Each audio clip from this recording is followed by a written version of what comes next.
은행권이 위태위태하다는 소식들을 많이 듣게 됩니다. 가까이에 있는 새마을금고며 신협이며 농협이며 여러 은행들이 힘들다고 그래요.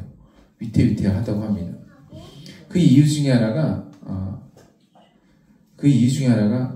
건설사들 중에 무너지는 건설사들이 여러 생겨나기 때문에 그렇죠. 건설사들이 주로 은행에서 빚을 내 가지고 건물을 짓곤 하는데, 건설사들이 빚을 갚지 못하고 파산해 버리면 은행으로서는 그 막대한 소실을 감당하기가 어렵습니다. 건설사는 땅을 마련해 가지고 아파트를 지어서 많은 사람들에게 분양을 잘 받아야 되는데, 지을 땅이 있어도 시멘트 가격이 예전에 비해서 3-4배 폭증을 했습니다. 3-4배를 폭증했어요. 철근도 무지 많이 올랐습니다. 또 인건비는 어떻게 해요? 인건비도 많이 올랐습니다. 그래서 양심 없는 건설사들은 아파트에 들어갈 철근을 다 넣어야 되는데, 철근을 적게 넣다 보니까, 기준보다 더 적게 넣다 보니까 이 순살 아파트가 되어가지고 최악의 상황을 맞이하는 그런 결과를 맺게 됐습니다. 이해해 주세요. 우리 로이가 여기 와서 기도를 많이 하다 보니까 주여 소리를 잘합니다. 가끔씩 외치는데 이해해 주시기 바랍니다. 어렵게 다 만들어 놓으면 좀 잘 팔려야 되는데, 사람들이 이 새 아파트를 의심하고, 또 이거 순살 아파트 아니야? 의심하고, 또 경제 사정이 좋지 못하다 보니까 분양이 잘 안 되는 거예요. 그러니까 지금은 현대나 삼성 같은 대기업 건설사들도 어려운 상황 가운데 있습니다. 지금 버티기 상황이에요. 아파트 현장만 문제가 아닙니다. 시멘트, 철근, 인건비는 단독주택이 되었든 상가가 되었든 무슨 건물이 되었든 간에 다 들어가는 비용들이에요. 그래서 요즘 사람들이 집을 지을 때 예전과는 좀 다른 방식으로 집을 지으려고 하는 경향들이 있습니다. 다 그렇게 비싸다 보니까 좀 저렴하게 지을 수 없을까 하면서, 예를 들면 미국이나 일본처럼 나무로 지은 집을 한번 지으면 안 될까? 그래서 나무로 짓기도 하고요. 시멘트나 철근이 비싸다 보니까 상대적으로 저렴한 경량철골이나 판넬로 집을 지으려고 하는 경향도 있습니다. 또 시멘트 대신에 ALC 같은 철근이 들어간 블록으로 집을 짓기도 해요. 심지어는 집을 공장에서 만들어 가지고 현장에서 조립하는 그런 형태도 많이 하기도 합니다. 나름 저렴한 방식으로 합리적인 건축물을 만들어 가려는 그런 노력들이죠. 저렴하게 짓기 위해서 나무나 경량철골이나 판넬, ALC 등등 이런 자재들을 사용하는 것은 다 장단점이 있습니다. 모든 건축자재들은 장점만 있지 않아요. 단점도 있어요. 장단점이 다 있습니다. 그런데 집을 건축하는데 관련된 영상들을 보니까요, 이러저러한 그런 자재들보다 더 중요한 것들이 있더라고요. 그것이 무엇이냐면 바로 기초입니다. 집의 기초가 중요합니다. 집의 뼈대가 되는 이 골조를 무엇으로 하느냐, 나무로 하느냐, 아니면 어떤 것들을 하느냐, 골조를 뭘로 하느냐에 따라서 공사비에 지대한 영향을 끼칩니다. 제일 많이 끼치는 게 이 골조예요. 그래서 골조를 뭘로 하냐라는 생각을 많이 합니다. 그래서 시멘트로 하는 이제 철근 콘크리트 구조를 할까, 아니면 HBM으로 만드는 철골조를 할까, 요즘은 또 경량 철골조를 할까, 나무목으로 할까, ALC로 할까 등등 여러 가지 자재들을 생각하기가 너무나도 쉬운데요. 그런데 집에 있어서 가장 중요한 요소는요, 바로 그 집의 기초입니다. 기초가 중요합니다. 실제로 어떤 분이 집 공사를 의뢰를 했어요. 그래서 집을 지으려고 건설사가 포항의 한 마을을 찾아갔습니다. 그런데 집을 지으려고 딱 보니까 그 집의 터가 죄다 암석인 거예요. 땅이 안 파져요. 안 파져요. 알고 보니까 이 집만 그런 게 아니라 옆집도 그렇고 앞집도 그렇고 다 그러는 거예요.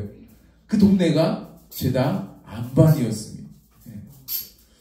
탄탄해서 좋긴 한데요. 공사가 얼마나 어려운지. 그러다 보니까 공사비가 똑같은 30평이면 똑같나요?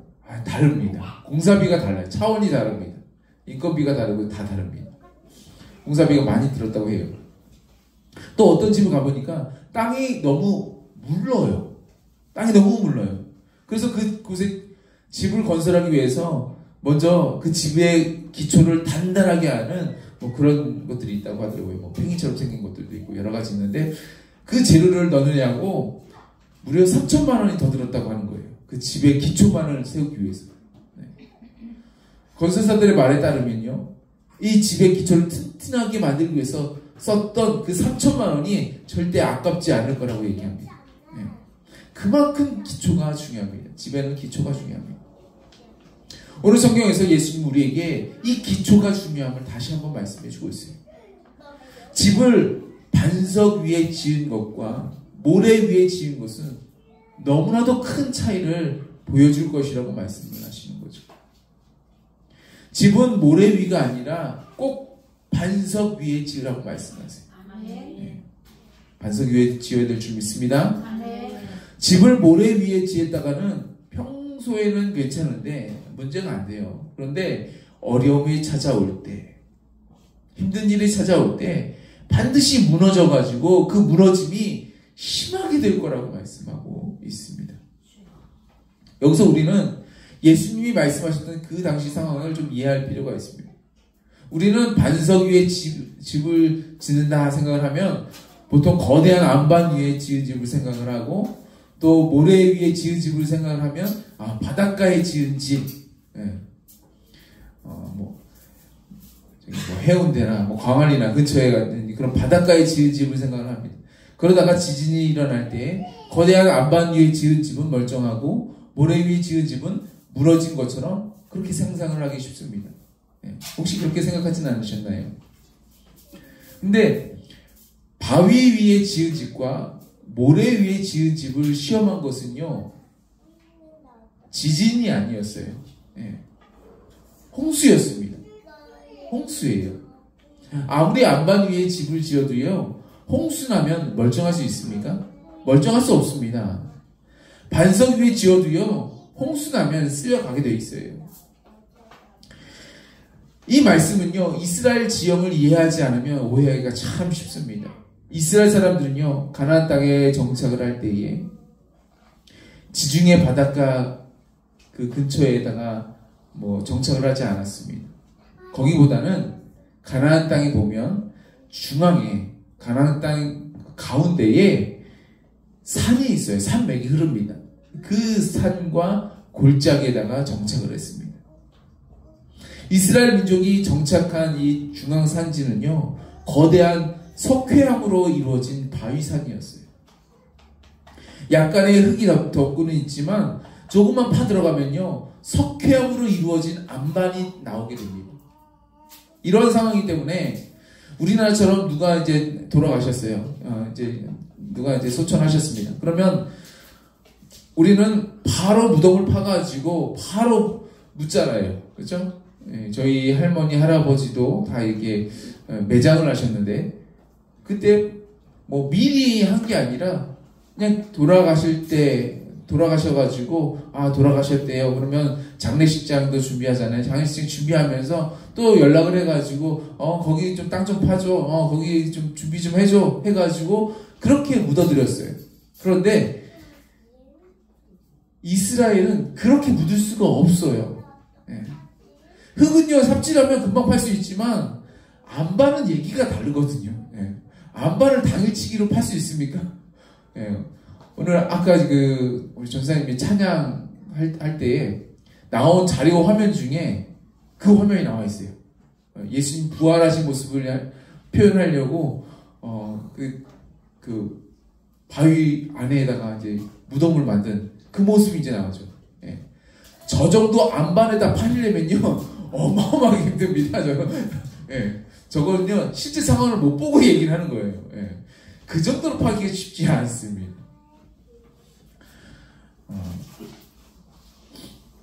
이스라엘 사람들은요, 죽기 전에 무덤을 석회암 바위에다가 미리 파두는 거예요. 아주 크게 파지 않습니다. 미리 파둡니다. 그래서 아리마대 요셉은요, 자신의 장래를 위해서 미리 파둔 그 무덤에다가 십자가에 달리신 예수님을 매장해 드렸죠. 미리 팔았던 겁니다. 우리나라와 이스라엘 가운데 이렇게 다른 지형적인 차이를 느끼시나요? 느끼셔야 됩니다. 이스라엘 민족이 정착한 중앙산지는요, 산과 골짜기로 이루어져 있습니다. 이곳에도 비가 오겠죠. 아무래도 우리나라처럼 비가 많이 내리지는 않겠지만 우기 때는 그래도 비가 내립니다. 내려요. 비가 오면 산지의 빗물이, 이 빗물이 땅속 깊은 곳에 스며들 수 있을까요? 없을까요? 잘 스며들 수 있을까요? 없을까요? 바위가 뭐라고 했어요? 그러니까 그 밑에 땅이 반석이라고 말씀드렸어요. 안반이라고 말씀드렸어요. 그러니까 땅이면, 흙이면 흡수가 될 텐데 흙이 아니라 안반이다 보니까 흡수가 잘 안 되는 거예요. 그래서 대부분의 비가 이 암석이 흡수가 되지 않고 흘러내려갑니다. 어디로요? 골짜기로 흘러내려 들어갑니다. 때문에 그곳에 많은 비가 내리지 않다 할지라도 골짜기는요, 여러 갈래에서 흘러 들어온 이 실개천들이 모아 가지고 갑자기 골짜기 가운데 어마어마한 양의 그 빗물이 흘러 들어오는 거죠. 저희 집 앞에 바로 그런 골짜기가 있는데요. 비가 많이 올 때 무섭더라고요. 콸콸콸 쏟아집니다. 때문에 많은 비가 내리지 않는다 할지라도 골짜기는요, 여러 갈래에서 흘러들어온 그 빗물 때문에 그 빗물이 한 군데로 모여가지고 오늘 마태복음이죠. 오늘 마태복음에는 창수가 나고 같은 본문이 기록된 누가복음에는요, 탕류가 일어나는 겁니다. 쉽게 말해서 골짜기는 홍수가 나게 되는 거죠. 홍수가 일어나게 됩니다. 비가 오지 않는 이 건기 동안에 골짜기는요, 우기 때 흘러내렸던 비와 함께 흘러내렸던 이 토사들 있잖아요. 토사들이 이제 모래들이 흘러내리는데 그 모래들이 모여가지고 두꺼운 이 모래층을 이 골짜기 가운데 형성하게 됩니다. 근데 6개월은 건기고 6개월은 우기잖아요. 그래서 이 건기 동안에, 이 6개월 동안에 비가 한 방울도 안 내려요. 비가 안 내려요. 그리고 태양빛이 계속 쬐입니다. 거긴 어디예요? 중동이에요. 계속 태양빛이 쬐입니다. 그러면 이 토사층, 이 모래층이요, 꽤나 단단하게 굳어버려요. 굳어버립니다. 그런데 이 단단하게 굳었네, 여기는 단단한 땅인가 보다 해가지고 이곳에 집을 지었다가는요, 큰 낭패를 볼 수가 있습니다. 왜냐하면 우기 동안에 갑자기 산에서 흘러내리는 이 빗물이 이 창수로 변하고 탕류로 변해서 골짜기 있는 집들을 순식간에 휩쓸어 버리기 때문에 그렇습니다. 그러면 당연히 집을 골짜기가 아니라 안반이 있는 저 산 위에다 지어야 되잖아요. 그래서 예수님께서 산 위의 마을에 대한 말씀을 하셨죠. 너희는 소금이다, 너희는 빛이다 하면서 산 위에 있는 마을이 숨기지 못할 것이다 라고 말씀하시면서 산 위에 있는 마을을 얘기하시죠. 대부분의 집들이 그곳에다 많이 지었어요. 산 위에. 안반이 있는 산 위에다 집을 지어야 되잖아요. 근데 왜 어떤 사람들은 골짜기에다가 집을 지을까요? 왜 골짜기에다 집을 지을까요? 그것은요, 이유가 있어요. 산 위에 집을 짓는 것보다 골짜기에다 집을 짓는 것이 훨씬 더 수월하기 때문에 그렇습니다. 쉬워요. 위에는 어려워요. 아래는 쉬워요. 자, 산 위에다가 집을 짓는다고 생각해 보세요. 그러면 어떻게 됩니까? 그곳에다가 집을 지려면요, 뭐 건축 자재가 돌이 됐든 나무가 됐든 무엇이 됐든 간에 어쨌든 쇠가 됐든 간에 어쨌든 그 자재들을 가지고 산 위로 올라가야 되잖아요. 예. 산 위에 모든 자재들이 건축 자재들이 다 준비되어 있습니까? 안 그래요. 가지고 올라가야 되는 거예요. 예. 근데 그 올라가는 길이 막 고속도로가 나 있습니까? 올라가는 길에 막 하이웨이가 나 있어요? 아니죠. 산길은 어떻습니까? 산길은요, 꼬불꼬불합니다. 꼬불꼬불해요. 예. 넓지가 않습니다. 산길이 넓지가 않아요. 꼬불꼬불합니다. 힘들어요.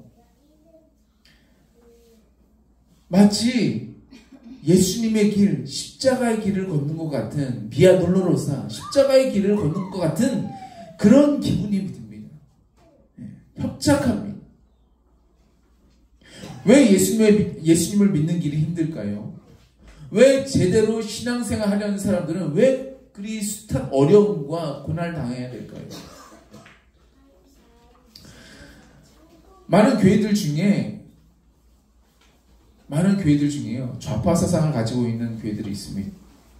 그 교회들은요, 제가 서울에서 개척을 할 때에 그 좌파 사상을 갖고 있는 목사님이 감리사였기 때문에 감리사님이 저한테 얘기해 줬어요. 우리는 좌파 사상을 갖고 있어서 교회가 쉽게 부흥될 거지만 너는 좌파 사상이 아니기 때문에 아주 힘들겠다. 이렇게 얘기하시더라고요. 교회 개척할 때 그래. 농담인 줄 알았어요. 진짜더라고요. 좌파 사상을 갖고 있는 사람들이 많다 보니까 그 많은 사람들이 대부분 그런 사상을 갖고 있는 그런 교회들을 많이 가요. 그러다 보니까 교회가 쉽게 부흥합니다. 그런데요, 탄탄해요? 아니요, 탄탄하진 않습니다. 탄탄하진 않아요. 탕류가 나면, 홍수가 나면, 그렇게 될 때에 갑자기 교회가 분열되고 무너지고 그 무너짐이 심하게 됩니다. 그런데 믿음의 길을 온전히 걷고 있는 그런 교회들은요, 비록 더디기는 하지만, 비록 쉽지는 않지만, 주님의 말씀을 제대로 전하기 위해서 정말 힘든 여정을 걸어야 되긴 하지만, 주님의 말씀을 제대로 전하려면요, 어떻게 해야 돼요? 제가 연구해야 되잖아요. 힘들지만 연구해요. 하나하나 다 써갑니다. 누구 거 보고 적지 않습니다. 하나하나 다 써가는 너무 힘든 길을 걷지만, 그럼에도 불구하고 이렇게 될 때에 산 위로 올라가는 거예요. 골짜기는요, 쉽다니까요. 모든 자재들 다 있습니다. 설교편 만드는 거요. 요즘에 챗 GTP를 검색을 하면요, 다 나옵니다. 반석 위에 지은지 띡 하면 쭈쭈쭈 나옵니다. 그런 거 안 봐요. 보지 않습니다. 힘들더라도 책을 참고하고, 힘들더라도 주석을 보고 성경을 보고 여러 가지 노력을 합니다. 예수님을 믿는 길이 바로 그런 것 같아요. 산 아래에다가 골짜기에다가 집을 건축하려면요, 큰 어려움은 없어요. 그런데 한 가지 어려움이 있죠. 어떤 어려움이에요? 탕류가 날 수 있다, 홍수가 날 수 있다라는 어려움밖에는 없습니다. 근데 위에다가 짓는 건요, 어려워요. 힘듭니다. 그럼에도 불구하고 이곳에는 탕류가 나지 않습니다. 홍수가 나지 않습니다. 그래서 그 위에다 지어야 되는 거예요. 내가 모래가 아닌, 골짜기가 아닌 이 산 위에다가 집을 지으려고 한다면요, 어려움이 따르고 고난이 따르고 좁고 협착한 길로 걸어가야만 됩니다. 힘들어요. 예수님 오늘 24절에 이렇게 말씀하십니다. 그러므로 누구든지 나의 이 말을 듣고 행하는 자는 그 집을 반석 위에 지은 지혜로운 사람 같으니라 라고 말씀하고 있습니다. 예수님의 말씀을 그저 듣기만 한 사람이 아니라 예수님의 말씀을 내가 내 삶 속에서 듣고 행한 사람, 지킨 사람. 오늘 그 교동문에도 나왔는데 언약을 지키고 그 증거를 지켜나간 사람, 지켜나간 사람, 그 사람이 반석 위에 집을 지은 사람이라고 말씀하십니다. 아멘. 그럼 예수님이 하신 말씀이 있을 거잖아요. 오늘 이 본문 말씀은요, 마태복음 7장의 마지막 부분입니다. 제가 밑에 있는 두 절을 읽지 않았지만 마무리 부분이에요. 예수님께서 산에 올라가셔서 말씀을 전하셨다고 해서 마태복음 5장, 6장, 7장을 가지고 산상수훈이라고 부릅니다. 산에 올라가셔서 그 5장 전에 이제 보면 예수님이 산에 오르셨다. 그리고 8장 1절에 보면 예수님께서 산에서 내려오시니라 라고 기록이 되거든요. 그래서 올라갔다 내려왔다. 그 중간에 말씀하신 5, 6, 7장은 산상수훈이다 라고 이제 부릅니다. 오늘 말씀은 그 산상수훈의 결론이에요. 7장 끝이잖아요. 결론입니다. 예수님의 말씀이 듣기는 쉬울지 모르겠지만 그 말씀을 붙들고 사는 것은요, 마치 수많은 건축자들을 가지고 저 높은 산 위로 오른 것 같이 결코 쉽지 않은 여정이에요. 근데 그 말씀을 이루면서 사는 그 사람은 그 공적이, 그 집이 홍수로 인하여서 절대로 피해를 보지 않을 것이라고 예수님이 말씀해 주고 계시는 겁니다. 그러면 5, 6, 7장에 예수님께서 말씀하신 그 내용이 있잖아요. 그 내용을 알아야 되잖아요. 그 내용을 다 얘기하기에는 이 시간 너무 짧습니다. 그래서 그 내용을 간추려가지고 요점만 제가 말씀드리도록 하겠습니다. 간추렸습니다. 짧게 간추렸습니다. 한 장으로 간추려버렸습니다. 먼저 팔복입니다. 5장 보면 팔복이 나와요. 예수님이 이런 사람은 복이 있다 말씀하셨어요. 심령이 가난한 자, 애통하는 자, 온유한 자, 의에 줄이고 목마른 자, 긍휼히 여기는 자, 마음이 청결한 자, 화평하게 하는 자, 의를 위하여 박해를 받은 자, 이런 사람들은 하늘에서 상이 클 것이라고 예수님이 말씀하십니다. 아멘. 우리가 어떠한 마음을 가져야 되는지 아시겠습니까? 바로 이러한 마음을 가져야 됩니다. 아멘. 두 번째로 세상의 소금, 세상의 빛이 되라고 말씀하세요. 아멘. 이같이 너희 빛이 사람 앞에 비치게 하여 그들로 너희 착한 행실을 보고 하늘에 계신 너희 아버지께 영광을 돌리게 하라. 아멘. 빛과 소금처럼 우리의 착한 행실을 사람들 앞에 나타내라라고 말씀을 하고 있습니다. 그리고 이어서 말씀하십니다. 노하지 마라. 화내지 마라. 형제에게 노하는 자마다 심판을 받게 되고 형제에 대하여 라가라, 바보라 하는 그 사람은 공회에 잡혀가게 되고 미련한 놈이라 하는 자는 지옥불에 들어가게 되리라 라고 예수님 직접 말씀하셨습니다. 이어서 말씀하십니다. 간음하지 마라. 근데 구약시대 때 간음하고 신약에 와서 간음하고 예수님이 다르게 말씀하세요. 뭐라고 말씀하시냐면 음욕을 품고 여자를 보는 자마다 마음의 입이 간음했다라고 말씀하십니다. 이어서 맹세하지 마라 말씀하시고 그리고 악한 자를 대적하지 말라라고 말씀하세요. 악한 자면 대적해야 되잖아요. 그런데 대적하지 말라고 하세요. 오른뺨뺨을 치면 왼뺨도 돌려대라고 말씀하세요. 속옷을 가지고 하는 자에게 겉옷도 주라고 말씀하세요. 누가 억지로 너를 오리를 가게 하면 십리를 같이 동행하라고 말씀하세요. 내게 구하는 자에게 주고 내게 꾸고자 하는 자에게 거절하지 말라고 말씀하세요. 우린 다 거절하잖아요. 제가 갑자기 없어요. 제가 바빠요. 어저께 전사님이 교회 좀 오시라고 얘기하니까 제가 갑자기 누구 일을 보게 됐어요. 이렇게 됩니다. 우리는 이렇게 하는 경우가 많습니다. 5장 마지막으로 원수도 사랑하라 라고 말씀하세요. 원수를 사랑하며 너희를 박해하는 자를 위하여 기도하라 라고 말씀하시죠. 5장의 내용입니다. 6장으로 넘어오겠습니다. 6장에 넘어가면 뭐라고 말씀하시냐면 구제를 은밀하게 하라고 말씀하세요. 6장에는 은밀하는 단어가 많이 나옵니다. 은밀하게 하라. 오른손이 한 것을 왼손이 모르게 하라. 어떻게 오른손이 한 거 왼손이 몰라요? 근데 모르게 하라는 거예요. 그 정도로 모르게 하라 합니다. 기도할 때도요. 모르게 하라는 거예요. 골방에 들어가서 문을 닫고 은밀한 중에 계신 내 아버지께 기도하라는 겁니다. 은밀한 중에 계신 내 아버지께서 갚으실 거라고 하십니다. 예. 기도할 때는 바리새인들 그랬는데 주검부원으로 막 사람들 앞에서 막 주먹으로 막 얘기를 해요. 샤라샤라샤라샤라 막 기도하는 걸 좋아합니다. 예. 근데 그렇게 기도하지 말라는 거예요. 그러면서 뭐라고 말씀하세요?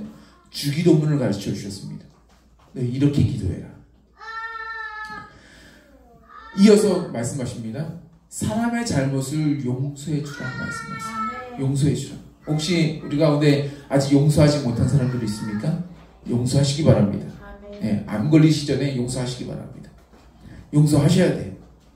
사람의 잘못을 용서하면 하늘 아버지께서 너희 잘못을 용서하시겠지만 너희가 사람의 잘못을 용서하지 않으면 하나님께서도 너희 잘못을 용서하지 않을 것이라고 말씀하십니다. 네. 금식에 대해서도 말씀하시는데 금식할 때는요 사람을 보이려고 얼굴을 흉하게 하고 다니지 말라고 하세요. 네. 교회 저도 모태신앙이다 보니까 금식을 하신 분들을 여러 만나게 됩니다. 그러면요 막 하루 금식을 한데도 불구하고 뭐 얼굴 인상이 오만 인상이 돼버립니다. 네. 네. 3일 되면요 뭐 거의 죽어가는 듯이 막 얘기해요. 예. 근데 주님 그렇게 하지 말래요. 머리에 기름을 바르고 얼굴을 깨끗이 씻으라고 합니다. 은밀한 중에 보시는 내 아버지께서 갚으실 것이라고 말씀하세요. 네, 금식도 은밀하게 하라는 겁니다. 아멘. 그리고 너희를 위해서 보물을 땅에다가 쌓아두지 말라고 하세요.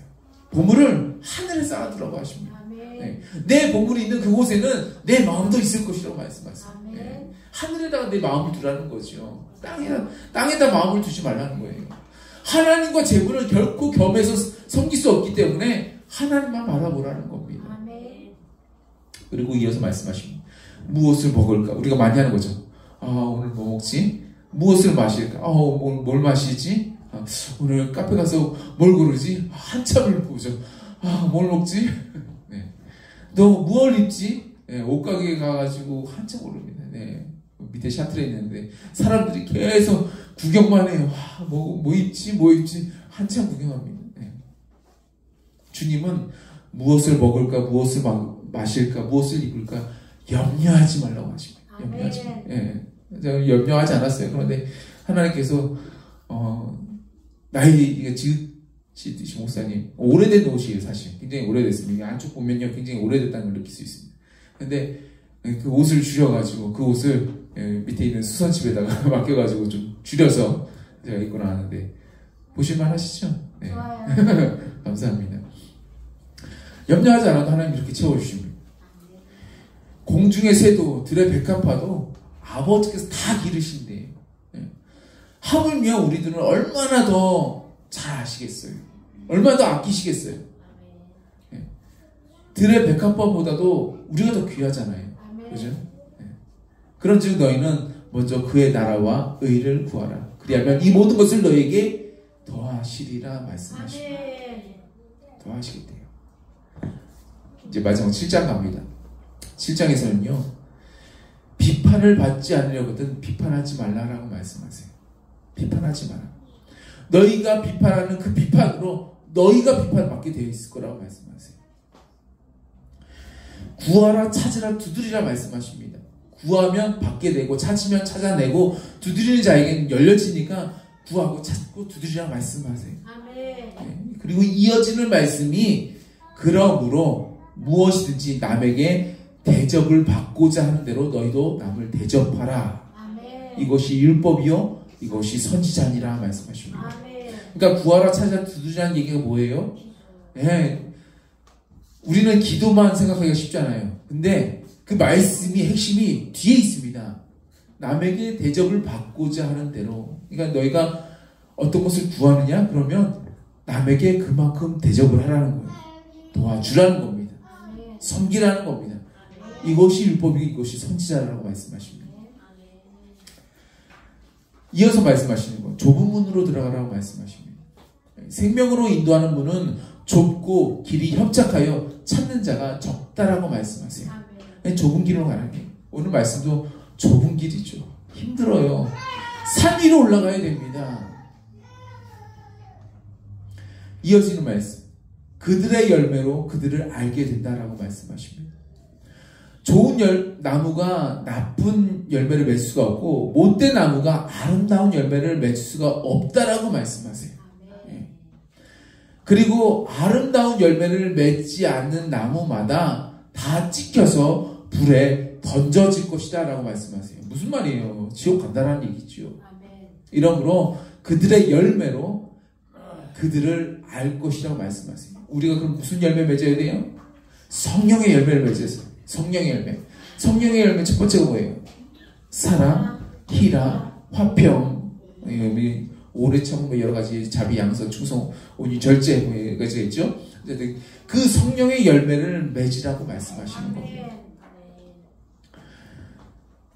이어서 나더러 주여 주여 하는 자마다 다 천국에 들어갈 것이 아니라 다만 하늘에 계신 내 아버지의 뜻대로 행하는 자라야 들어가게 될 것이다 라고 말씀하십니다.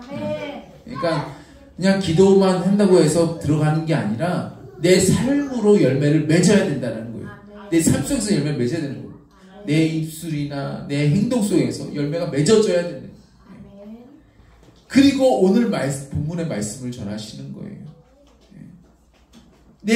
이 말을 지키는 자들이 산 위에, 반석 위에, 안반 위에 집을 짓는 지혜로운 사람과 같다라고 말씀하시는 거예요. 이렇게 이어지는 겁니다. 지금까지 마태복음 5장, 6장, 7장에서 예수님이 말씀하신 내용 중에 정말 핵심되는 부분들만 제가 말씀을 드렸습니다. 한 장에 쫙 압축해서 말씀드렸습니다. 어떠신가요? 이 짧은 이 설교 시간 내에 3장 전체를 요약하고 전달해 드리는 건요, 평소 제가 잘 하지 않는 일이라는 것을 여러분도 아실 거예요. 제가 잘 하지 않는 일입니다. 제가 이 말씀을 짧게나마 요약해 드리고 주님이 말씀하신 이 말씀을 내 삶의 열매로 나타낼 수 있도록 제가 이렇게 말씀드리는 건요, 먼저는 주님의 간절함이 담겨져 있기 때문에 그렇습니다. 이 말씀 가운데 간절함이 담겨져 있어요. 우리가 입술로, 삶으로 이 말씀을 살아내야 돼요. 살아내야 돼요. 둘째는요, 내 안에 주님의 말씀과 내 삶이 어떤 갭이 있어요. 어떤 차이가 있어요. 어떤 동일하지 않는 그런 모습들이 있어요. 놓치고 있는 영역들이 있어요. 이 부분들을 발견해내야 됩니다. 빨리 찾아내야 됩니다. 그래서 빨리 돌이켜야 돼요. 진리로 돌이켜야 됩니다. 우리가 우리 옆에 이제 BHC라고 하는 이제 가게가 있는데, 이 BHC 가게들이 여러 군데가 있습니다. 제가 그 족구를 좋아하잖아요. 족구하러 가니까요, 물어봤어요. 무슨 일을 하세요? 아, 치킨집 사장이에요. 무슨 일 하세요? 아, 치킨집 사장이에요. 무슨 일 하세요? 치킨집 사장이에요. 여기 왜 이렇게 치킨집 사장님들이 많지? 했는데, 알고 보니까 이분들이 다 BHC 매장의 사장님들이어서요. 네. 근데 그 맛이 틀릴까요? 다를까요? 틀릴까요? 다를까요? 거의 같습니다. 여러 가지 지점들이 있지만, 그 지점마다 서울에도 있고 수많은 지점들이 있어요. 그런데 그 지점들이 거의 같습니다. 다르게 하면 돼야 안 돼요? 안 돼요. 같은 지점이면 그 같은 맛을 내야 됩니다. 어떤 삼성에서 나오는 물건이다 그러면 삼성에서 만드는 그 정확한 그 값이 나와야 됩니다. LG다 하면 그 LG에서 만드는 그 값이 나와야 되는 거예요. 제품의 질이 떨어져서는 안 됩니다. 그 수준에 있어야 되는 거예요. 주님이 원하시는 천국에 들어가는 사람들이 모습이 있어요. 마음이 있고 생활 태도가 있습니다. 근데 그 수준에서 떨어지면 될까요? 안 될까요? 안 된다라는 거예요. 주님은요, 회전하는 그림자도 없으신 정말 정밀하신 분이에요. 세상을 창조하시는 분이십니다. 얼마나 정밀하게 창조하시는지 몰라요. 네. 그 얘기까지 하면 너무나도 시간이 많이 걸리기 때문에 제가 그런 얘기를 하지 않습니다. 주님이 정밀하시게 만드신 세상 뿐만 아니라 우리 몸 뿐만 아니라 주님께서 만드신 신앙 체계를 한다면, 그러면 우리가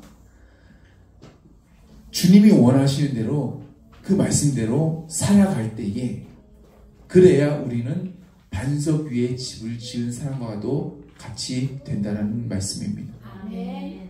아이, 내가 힘들어서, 아이, 내가 어려워서, 아이, 내가 이 정도까지만 하지, 뭐, 내가 무슨, 뭐, 목사님도 아니고, 장로님도 아니고, 에이, 내가 전사님도 아니고, 내가 그냥, 아이, 이 정도까지만 하지, 뭐, 하면서 골짜기에 만족을 하게 된다면, 내 삶이 골짜기에 만족하게 된다면, 그러면 결국에 우리는 창수가 나고 홍수가 날 때에, 탕류가 일어날 때에, 우리는 무너지는, 그 무너짐이 크게 된 그런 신앙생활을 할 수밖에 없다라는 것입니다.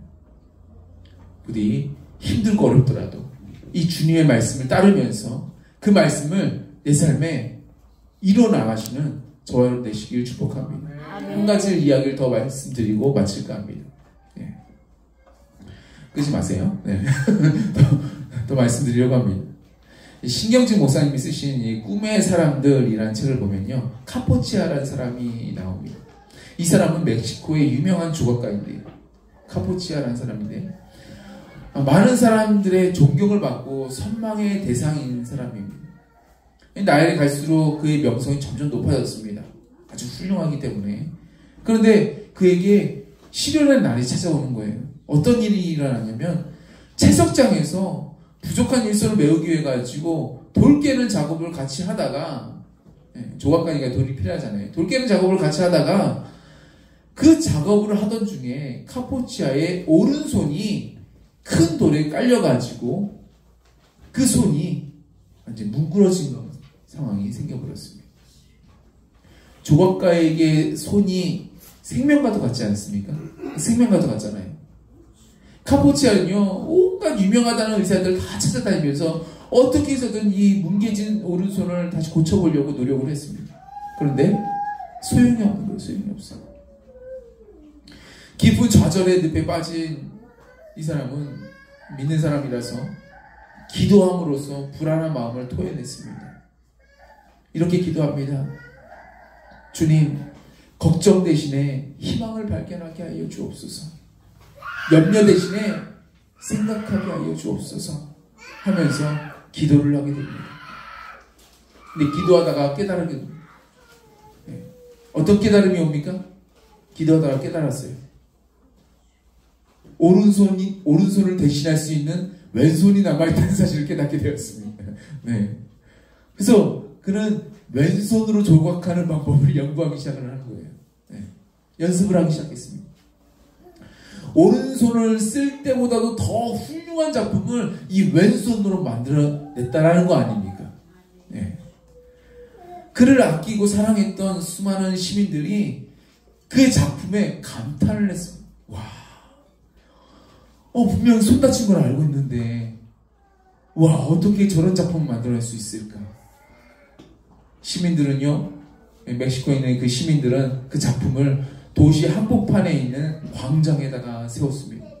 그리고 이름을 붙였어요. 제목, 그럼에도 불구하고. 그런 이름을 붙였습니다. 오늘 저와 여러분이 어떤 어려움이 온다 할지라도, 어떤 상황이 온다 할지라도, 그럼에도 불구하고 우리가 산 위에 집을 세운 그런 심령이 되셔서 어떤 상황 속에서도 우리의 집이 단단하게 있기를, 견고하게 서 있기를 주님으로 축복합니다. 그래서 주님의 영광 나타내시길 주님으로 축복합니다. 아멘.